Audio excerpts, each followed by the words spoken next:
दत्तात्रेय महाराज की जय।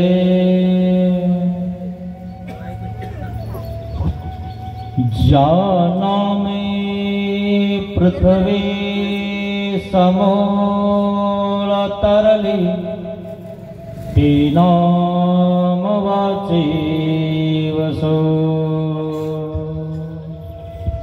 जा पादे फनिकाल्या स्पर्शिला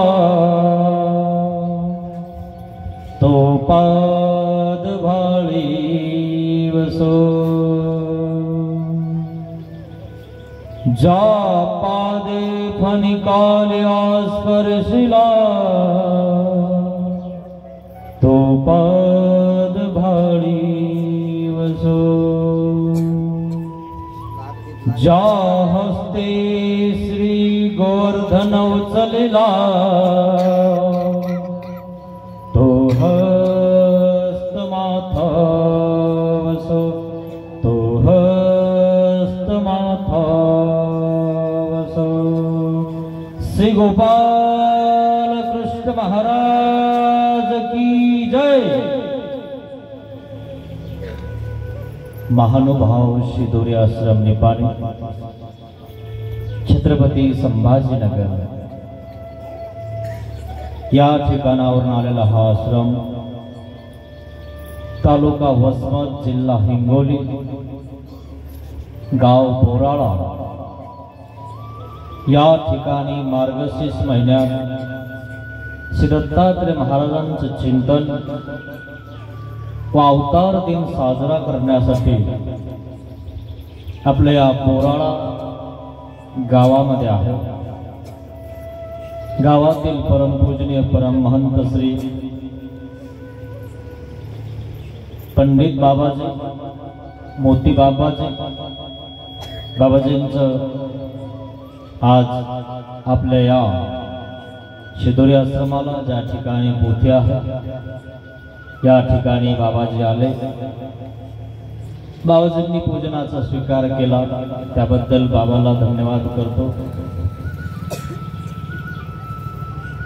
सर्वज्ञ श्री चक्रधर स्वामींचं तत्वज्ञान या तत्वज्ञानावर चालावं आणि म्हणून बाबाजींनी एक महत्त्वाचा श्लोक तुम्हाला सांगितला। नहि ज्ञानेन सदृशं पवित्रमिह विद्यते। ज्ञानाशिवाय या जगामध्ये पवित्र एकही वस्तू नाही आणि ज्ञानाशिवाय आपला अंतःकरण कधीच शुद्ध होत नाही। काही करा तुम्ही पण यथार्थ परमात्म्याचं जर ज्ञान तुम्हाला नसेल तर शुद्ध होत नाही जीव। आणि म्हणून बाबाने सांगितलं मसी जशी पाण्यामध्ये शाई मिसळलेली आहे तशी अविद्या तुम्हाला लागलेली आहे आणि ती काढण्यासाठी तुम्हाला त्या परब्रह्म परमेश्वराला शरण जावा लागणार आहे। त्याच्या तत्वज्ञानाचं चिंतन करावं लागणार आणि त्याचं चिंतन करत असताना तुम्हाला अडचणी ज्या निर्माण होतात त्याला तुम्हाला सामोरं जावं लागणार आहे।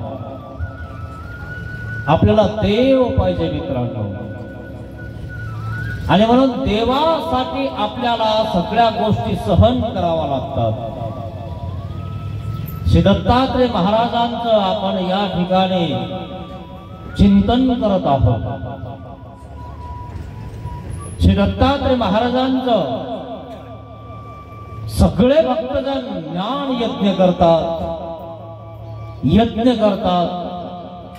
सर्व ऋषी मुनी संत महंत अधिकरण त्या परमेश्वराचं चिंतन करत असतात।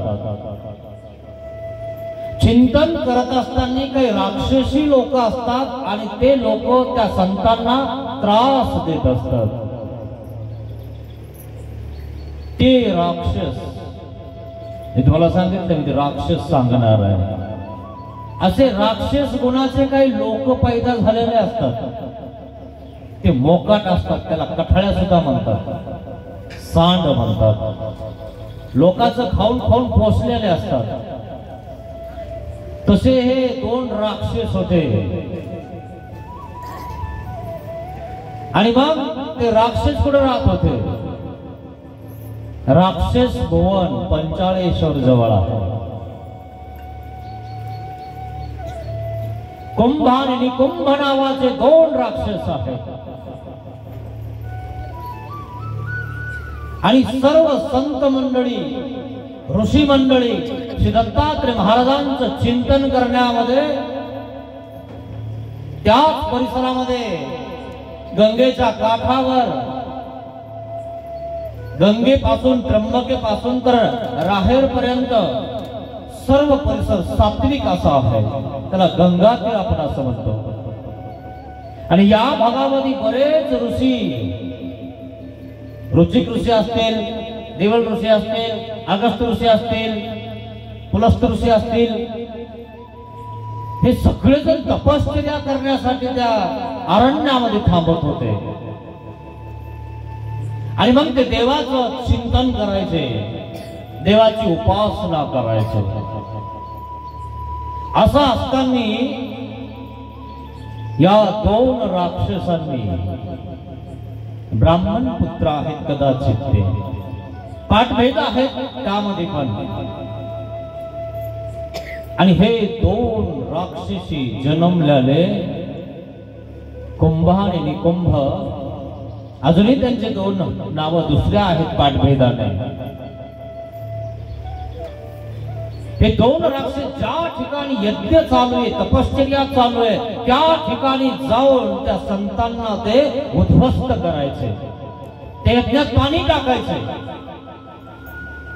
देव नाही म्हणायचे, आधीच देव आहे म्हणायचे. हिरण्यकश्यप माहिती ना तुम्हाला काय म्हणायचा? मीच देव आहे, सगळी माझी भक्ती करा. सगळ्यांनी माझं नाव घ्यायचं, माझं नामस्मरण करायचं, माझं चिंतन करायचं. पण त्या विष्णूचं करायचं नाही, पण त्या महादेवाचं नाही, कोणाचंच नाही, माझं करायचं. मी देव आहे. इंद्राला पळून लावलाय, उगाच नाही, कोण आहे या माझ्या समोर, मी त्याच्यासोबत युद्धाला तयार आहे. पृथ्वी उचलून काढली होती की नाही?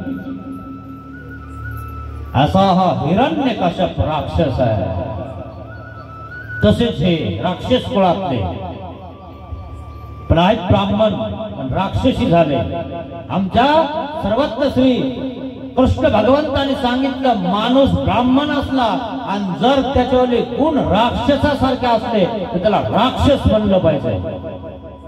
आणि जो शूद्र आहे, नीच आहे, पण त्याचे गुण ब्राह्मणासारखे आहेत तर त्याला ब्राह्मण म्हटलं पाहिजे. गुण कर्म विभाग, गुणावर व्यक्ती ठरवला जातो मित्रांनो. त्याच्या वागण्यावर, बसण्यावर, उठण्यावर, त्याच्या संस्कारावर व्यक्ती असतो. एखादा शूद्र आहे पण ब्राह्मणापेक्षा चांगलं वागत असेल तर त्याला ब्राह्मण म्हटलं पाहिजे. आणि तुम्ही ब्राह्मण असून जर ब्राह्मणापेक्षा जाईल वागत असाल तर तुम्हाला शूद्र म्हटलं पाहिजे. नाही तर आपण फक्त म्हणतो आम्ही आमके, आम्ही तमके. वागतो का तसं? तो वागणं तसं आणि म्हणून गुण ज्याच्याकडे आहेत का तो ब्राह्मण आहे, ब्राह्मण पुत्र आहे. परंतु राक्षसासारखे वागायला लागले म्हणून लोक त्यांना राक्षस म्हणायला लागले, राक्षसी वृत्तीचे म्हणायला लागले. सर्व ऋषीगण त्या ठिकाणी तपश्चर्याला बसलेले आहेत. आत्मऋषी पंचाळ नगरीमध्ये पंचाळ राजा होता. आत्मऋषी त्याच भागामध्ये तपश्चर्या करत होते. तपश्चर्या करत असताना अजूनही काही ऋषी होते, परंतु हे दोन राक्षस येऊन यज्ञामध्ये पाणी टाकत होते. त्यांना चिडवत होते, त्यांच्या मागे लागत होते. साधू संताला निंदा करणारे आजच नाही, त्या काळापासून होते.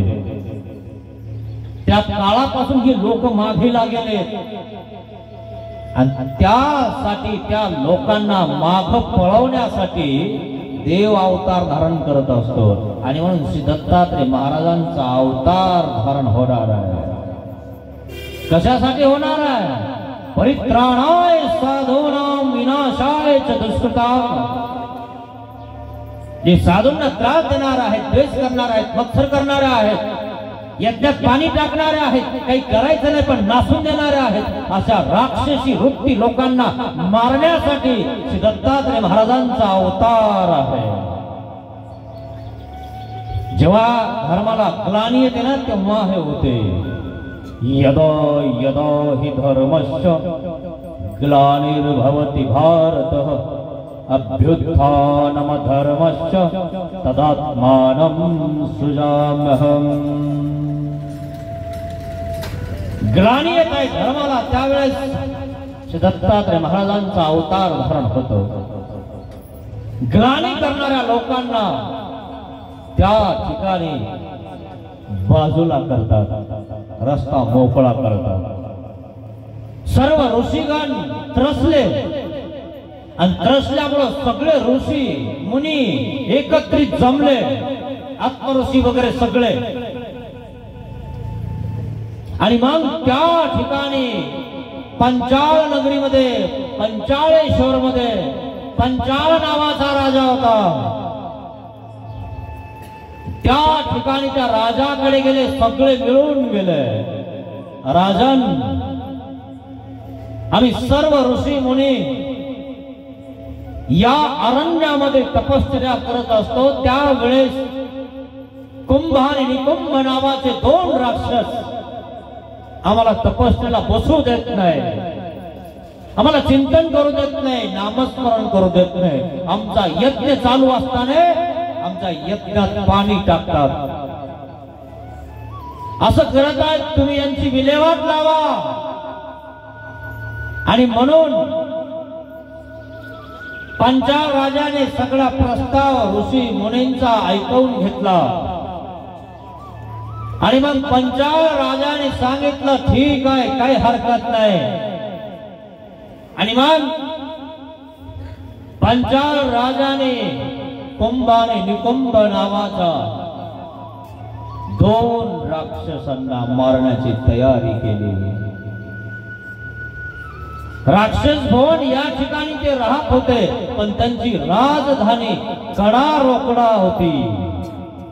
कडा रोकडा स्थान केलंय का तुम्ही?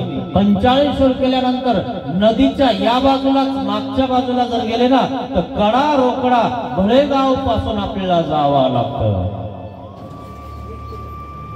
बळेगाव माहितीये ना, तर आपल्या देवाचं स्थान आहे. आणि त्याच्या बाजूला नदीच्या वरच्या बाजूला कडा रोकडा आहे. त्या ठिकाणी ते राजनीती आखायचे. कुठं हल्ला करायचा, काय करायचं, असे हे दोन राक्षस आपल्या सोबत असणाऱ्या राक्षसी वृत्तीच्या राक्षसांना घेऊन संतांना त्रास द्यायचे. पंचाळ राजाने तयारी केली आणि बस पंचाळ राजा चालून गेला राक्षस भवन या ठिकाणी. हे दोघ जण आहेत, पण त्यांना वरदानही वेगवेगळे होते. साष्टी पिंपळगाव तिथं जवळ आहे, पाहिलंय तुम्ही? तिथंही आपलं एक स्थान आहे. सोमनाथ आहे आणि नदीमध्येच एक पंचलिंगी आहे. त्या ठिकाणी श्री गोविंद प्रभू महाराज आले आणि तिथून द्वारावतीला गेले. तिथं संन्यास स्वीकारला. त्या साष्टी पिंपळगावला सती होत्या 6. सती कळतं ना तुम्हाला? लिखाण करत असते म्हणतात सती, है ना? त्या 6 सती त्या राजाकडे गेल्या आणि विनंती केली, राजन, या दोघांना तुम्ही मारणार आहात, या राक्षसांना तुम्ही मारणार आहात, हो, पण यांचं जर एक थेंब रक्त जमिनीवर पडलं तर दुसरा कुंभ आणि निकुंभ तयार होतो. यांना मारत असताना यांचा रक्ताचा थेंब एकही खाली नाही पडला पाहिजे. पंचायतच झाली ना, आता मारायचं कसं? अवघड आहे मित्रांनो, एवढं सोपं नाही. म्हणून सगळ्या आड्या वेड्या माहिती पाहिजे, तेव्हा सुटका होते, है ना? आणि मग त्या सतींना सांगितलं, आणि त्यांच्या सोबतचा जो परिवार आहे त्यांनी सांगितलं, राजन आम्ही तुम्हाला मदत करू, त्यांचं रक्त आम्ही पिऊन टाकू. काय पिऊन टाकू आणि जमिनीवर एक थेंब पडू देणार नाही. आणि मग राजा पंचाळ राजा आणि असासाठी साष्टी पिंपळगावचं, साष्टी पिंपळगाव त्याचं नाव पडलेलं आहे. बस युद्धाला सुरुवात झालेली आहे. आणि मग युद्धाला सुरुवात झाल्यानंतर युद्ध घनघोर झालेलं आहे. युद्धामध्ये हे दोन राक्षस त्या ठिकाणी वधलेले आहेत. वध त्याचा केला जातो जो अधर्मी आहे. अधर्मी लोकांचा वध करायला सांगितलं, केला पाहिजे अधर्मी लोकांचा वध. म्हणून 6 वर्षाच्या मुलीवर त्या नराधमाने काय केलं माहितीये? आणि म्हणून लोक म्हणतात त्याला इकडं तिकडं नेऊ नका, त्याला आमच्या समोर जाळा. हे अधर्मी आहेत, अशा लोकांचा वध करायला सांगितलेला आहे. धर्मयुद्ध वध केला कंसाचा श्रीकृष्ण भगवंताने, अधर्मी लोकांचा वध करायला सांगितला. आणि म्हणून वध केला पंचाळ राजाने. सटींनी ते रक्त खाली पडू दिलं नाही, त्यांच्या परिवाराने पडू दिलं नाही, त्या देवत्यांनी काही खाली पडू दिलं नाही. वध झाला. ब्राह्मण पुत्र होते ते. पंचाळ राजाला उदासीनता वाटायला लागली. वध केला आपण, पण ब्राह्मणाचा वध करणं चांगलं नाही. ब्राह्मण म्हणजे संत, आणि ब्राह्मण हत्येचं पातक चांगलं नाही. आणि म्हणून त्या ठिकाणी आत्म ऋषीकडे पंचाळ राजा गेला. ऋषीवर वध झाला माझ्याकडनं ब्राह्मणाचा, संतांचा. जरी ती राक्षस असतील, राक्षस वृत्तीचे असतील, पण त्यांचं कुळ ब्राह्मणाचं आहे. मला उद्विग्नता वाटते, मला बरं वाटत नाही. मी एका 2 ब्राह्मणाला मारलं. मला प्रायश्चित सांगा. नीतिमंत राजा प्रायश्चित करत असतो. आत्मा ऋषी त्या ठिकाणी सांगतात, ठीक आहे, पण तू प्रायश्चित दत्तात्रेय महाराजांकडनं घे, त्याची तपश्चर्या कर. आत्म ऋषी आणि पंचाळ राजा आत्मतीर्थावर तपश्चर्याला बसले. महाराज, माझ्याकडनं ब्राह्मण हत्या घडलेली, मला दर्शन द्या आणि मला प्रायश्चित द्या. माझ्या पापाचं क्षालन करा. पापाचं क्षालन केल्याशिवाय माणसाचा उद्धार होत नाही. बरं, पण महानुभाव संप्रदायामध्ये प्रायश्चिताला जास्त महत्व दिलेलं आहे. म्हणून आम्ही रोज सकाळ संध्याकाळ 2 टाइम प्रायश्चित म्हणत असतो. क्षमा कर दयाळा, क्षमा कर दयाळा. फके पात्र वैरागी मी ज्ञानी आला करी मार्गद्रोह गुरु ईश्वराला तुला धमाचा जरी वीट आला क्षमा कर दयाळा क्षमा कर दयाळा। त्या ठिकाणी श्री दत्तात्रय महाराज प्रसन्न झाले, तपश्चर्येनं प्रसन्न होतात देव। आणि मग प्रायश्चित मागितलं, वध करायला सांगितला, अत्याचार्यांना मारलं, अधर्मियांना मारलं। आणि मग त्या ठिकाणी श्री दत्तात्रय महाराज आले, आत्मऋषी त्या ठिकाणी होते, म्हणून आत्मतीर्थ तपश्चर्याला बसलेले होते। त्या आत्मऋषींना दर्शन झालं, प्रायश्चित मागितलं। आणि मग प्रायश्चित मागितल्यानंतर ते प्रायश्चित केलं आणि आत्मऋषींनी विनंती केली, पंचाल राजाने विनंती केली, महाराज आपण इथं नित्यदिनी भोजनास यावे, मला आपली सेवा घडावी, दास्य घडावा, म्हणून आपण इथे रोज भोजनासाठी यावं। त्या ठिकाणी अद्यापि श्री दत्तात्रय महाराज भोजना करिता येत असते।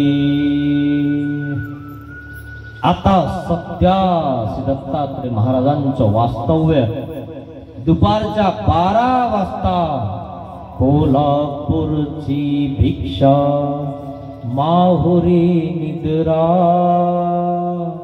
पंचाळेश्वरी भोजना।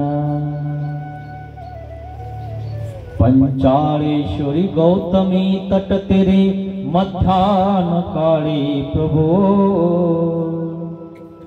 नित्याने करी भोजन सुरपती त्यात्मतीर्थी विभो। सायंकाळ प्रोर्त तागत करे माता पुरी पौड हो, ऐसा खेळ करी सह्याद्रीसी करी सृष्टांतरी नित्य हो। गौतम ऋषींनी की गोदावरी आणलेली आहे, त्याच्याही आधी त्या ठिकाणी तपश्चर्या करण्यासाठी आत्मऋषी होते। आणि मग ती गोदावरी आली आणि म्हणून तिथं तो पाण्याने काही माती वाहून गेली आणि ते स्थान गंगेच्या मध्यभागी आलेलं आहे। अशा प्रकारे श्री दत्तात्रय महाराजांचं ते आत्मतीर्थ आहे। आणि म्हणून राक्षसी वृत्तीला मारण्यासाठी, राक्षसांना मारण्यासाठी, वध करण्यासाठी परमेश्वर अवतार धारण करत असतात। अशा प्रकारे त्या राक्षसांचा वध केला, तदनंतर प्रायश्चित घेतलं आणि विनंती केली, महाराज या ठिकाणी आपण रोज भोजनाला यावं।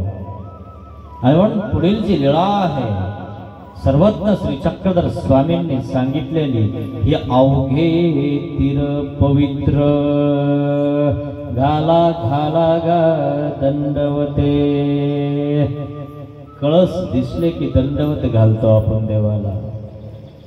हे पंचाळेश्वर अति गहनाचे गहन, अति गहनाचे गहन मित्रांनो। या मार्गशीर्ष महिन्यामध्ये खूप लोक त्या ठिकाणी जातात। कारण श्री दत्तात्रय महाराज इथं भोजनाला येतात. आपले तर सगळेच जातात पण इतरत्रही सगळे जातात, कारण श्री दत्तात्रय महाराज एकच आहे. काय आणि म्हणून बाबांनी सांगितलं ना, 18 पुराण 6 शास्त्र 4 वेद, वेगवेगळ्या विचारांनी वेगवेगळ्या संतांनी त्यांना वेगवेगळं केलं. कोणी एकमुखी म्हणतं तर कोणी 3 मुखी म्हणतं. आणि म्हणून जाणून घ्या नेमका श्री दत्तात्रय महाराज कशा आहेत, कोण आहेत. ते श्री दत्तात्रय महाराज एक मुखी आहेत. अत्रि ऋषी अनुसुया माता तयाच्या उदरी श्री दत्तात्रय महाराजांचा जन्म. अशा प्रकारे श्री दत्तात्रय महाराज बद्रिकाश्रमामध्ये जन्म घेऊन तुमच्यासाठी महाराष्ट्रात येतात, कर्मभूमीत येतात, तुमचा उद्धार करण्यासाठी. मित्रांनो, म्हणून त्या श्री दत्तात्रय महाराजांचं चिंतन करा, स्मरण करा. आपल्याकडे वेळ कमी आहे तरी आपण थोडीशी पोथीला आज खाडा पडणार नाही आणि म्हणून थोडीशी पोथी घेतली. उद्या जी आमच्या स्वामींनी सर्वज्ञ श्री चक्रधर स्वामींनी जी लीळा सांगितली आत्मतीर्थाची, ही तुम्हाला मी सांगणार आहे. खूप सुंदर अशी आहे, उद्या आपण बघणार आहोत. आज आपण बाबांचा अवसर केला. खूप चांगला असा मंगळ सोहळा या ठिकाणी संपन्न झाला आणि म्हणून या मंगळ सोहळ्यामध्ये मंगळ आपल्या अंतःकरणामध्ये उगावं, दुर्गंधी बाजूला व्हावी, राक्षस वृत्ती बाजूला व्हावी. आणि म्हणून त्या परमेश्वराला माफी मागा की महाराज दुर्गुण बाजूला कर आणि सुगुण माझ्या अंतःकरणामध्ये उभू दे. देवाला माफी मागा. अशा राक्षस लोकांसारखी वृत्ती माझी कधी होऊ नये देवाला प्रार्थना करा. पतित पावन दीन दयाळ, दया करी रे स्वामी, अज्ञानाने घडले पातक,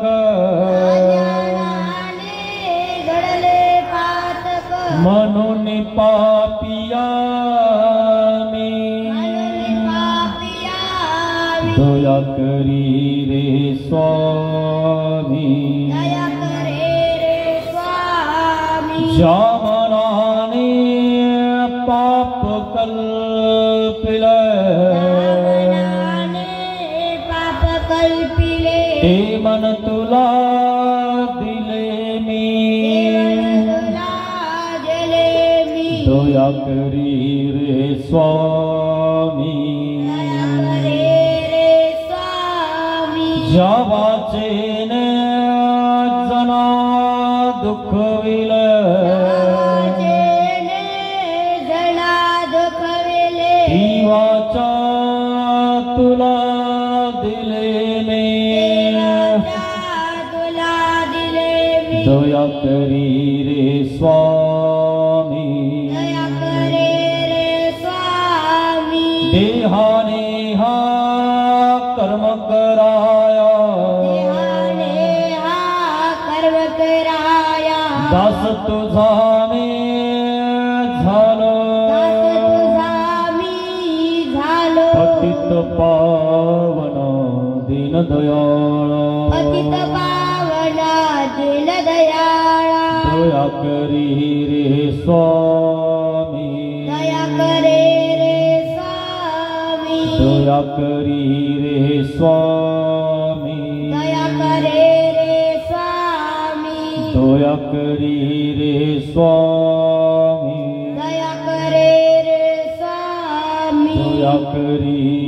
स्वामी,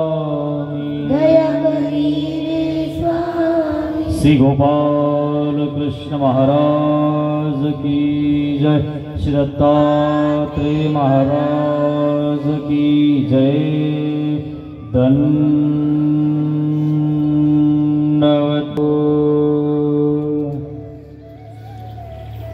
उद्या पंगत आहे, नाश्ता आहे, त्यांनी दंडवत घालायला इकडे यायचं आहे.